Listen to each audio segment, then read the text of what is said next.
This is every single LEGO Star Wars Battle Pack.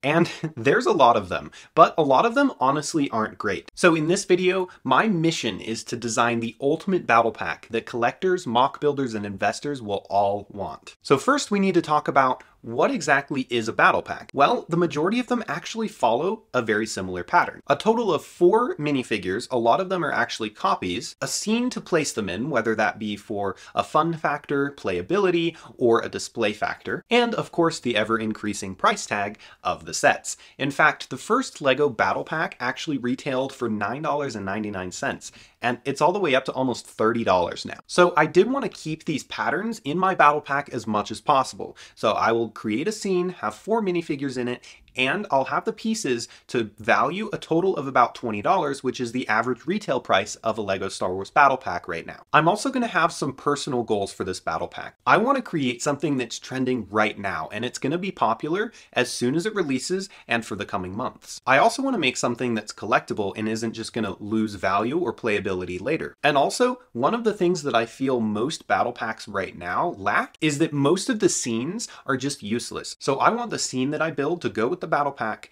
and have meaning in the actual plot or story that the battle pack is trying to tell. So when I think of trending, I think of 3 things for Star Wars. Andor, which is the new Disney Plus show, The Bad Batch, which is the animated series, and The Mandalorian, which is vastly more popular than both of the first 2. And especially with the UCS Razor Crest just being announced, I think that The Mandalorian in LEGO form is going to be gaining momentum and popularity here in the coming months. So The Mandalorian seems like a great place to start. However, there's only one issue. There's already 2 major battle packs in the Mandalorian series. There's the Mandalorian battle pack and the Dark Trooper battle pack, both of which cover giant plot points in the actual series. Lucky enough for me, there's one plot point that they actually haven't covered, and this is from season 1. It's the skirmish on Navarro. So this is where Moff Gideon first introduces himself with his Imperial army, and he also introduces the newly improved E-Web heavy fire repeating turret cannon that was designed to blow up the cantina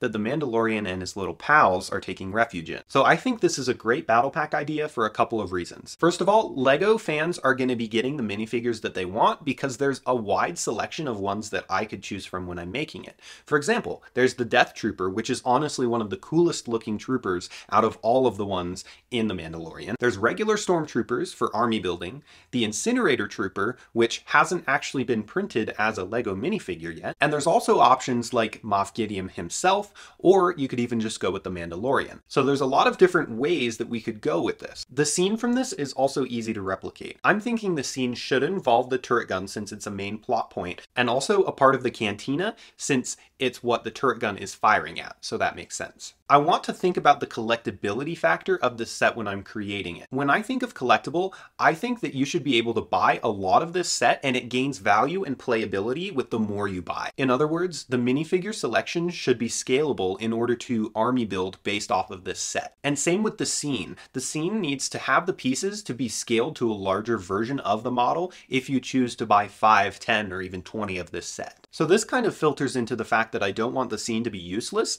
I think that if the scene is scalable and it contains some specific pieces that you might need in order to create a larger cantina or, of course, more turret guns, then that would be a point where I would say the scene is actually valuable opposed to just buying the set for the minifigures. So before I build, I want to break down the 4 minifigure slots. And I think that the first slot should definitely be dedicated to the Death Trooper. The Death Trooper is so iconic in this scene, and it's also retailing for $18 or a different version for $32 on the secondary market right now, partially because they're retired sets. However, if in my battle pack, LEGO were to redesign the Death Trooper in order to keep those other 2 unique, then this Death Trooper would obviously have 1 per battle pack, so it would be less expensive, but you would at least be able to find them for an affordable price. I think at least 2 of the slots should also be taken by regular Imperial Stormtroopers. This is just because of the sheer amount of Stormtroopers that you need to army build, and again, one of our goals for this set is to be able to build an army based off of it. So the 4th slot is sort of a flex slot when it comes to what minifigure we could actually include. So we do have some options.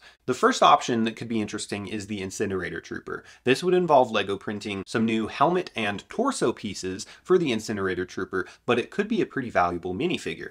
Other options could include the Mandalorian or Moff Gideon himself, although I think that I'm actually going to opt for just another third regular stormtrooper. The reason being, army building is mainly based off of the infantry. So if you are getting 3 regular stormtroopers for every single battle pack that you buy, that's going to be far more valuable than getting a Moff Gideon or a Mandalorian that you might already have and only need 1 of. And even an Incinerator Trooper you might only need 3 or 4 of. So it's much more valuable to just buy all of those individually, but then be able to get the majority of your army from just these battle packs. This set's going to include a scene, which is the turret and the cantina, as well as 4 minifigures, which are 3 regular Imperial Stormtroopers and 1 Death Trooper.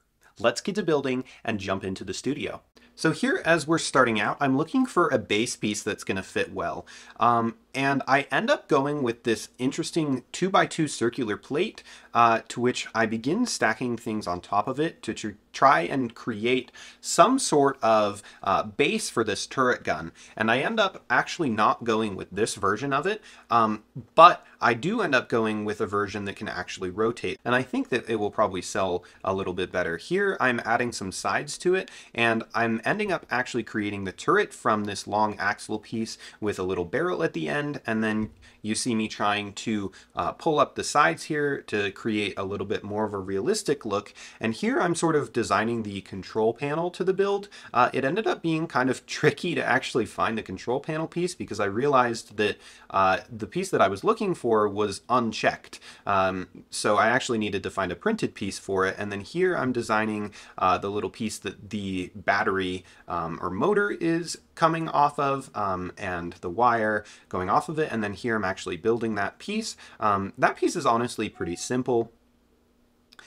I just go in and design it in all black, and then I also add some big red buttons. And then here I'm actually starting to build a cantina with the little famous archway from the movies, and those 2 black pieces are going to end up being some little bullet holes for a little bit of detail. And then I'm building up the back. I'm putting the little grate that the Mandalorians try to escape from, and just adding a little details to the interior to make it look better.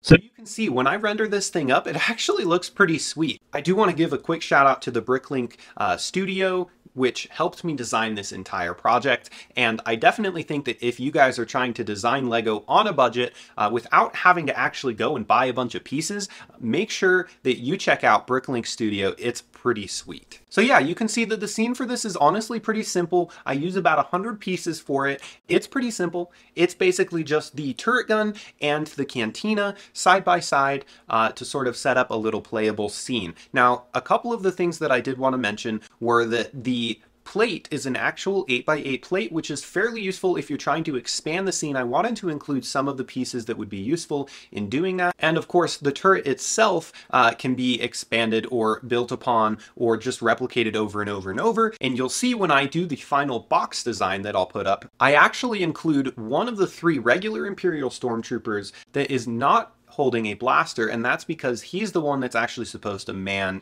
the turret. And then the other 2 are intended to shoot their regular blasters. And of course, the Death Trooper is supposed to stand in front next to Moff Gideon while he is intimidating the Mandalorian and his crew. So all in all, I think I accomplished all of my goals. I used 4 minifigures. I included some pieces in the scenes that would be useful if you're expanding this into a larger mock using more sets of the battle packs. And I accomplished my personal goals of creating a famous scene from The Mandalorian, as well as creating a collectible piece of Lego. Thank you so much for getting to the end of the video, guys. If you enjoyed it, leave a like down below and subscribe to the channel for more content like this. And as always, see you next time.